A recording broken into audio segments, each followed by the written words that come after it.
कारण थाई भी कार्यर उत्पत्ति न हेबा अर्थात एठी जदि से उदाहरण भाव में देखिबा जे कारण अछि किंतु कार्यर उत्पत्ति हेउ नाही जे ए उदाहरण रे देखंतु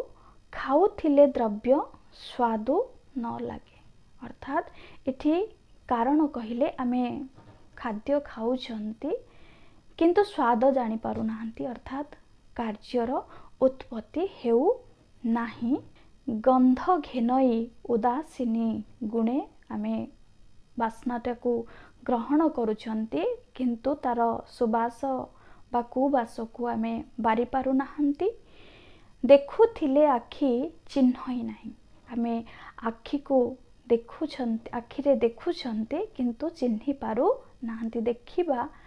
ता गोटे कारण हैला बेले चिन्हिबाटा कार्यर आ उत्पत्ति हेउ नाही ए कर्म बोली से कर्म करे जेतेबेले हमको ए कर्म दिया जाउछि आमे आउ गोटिए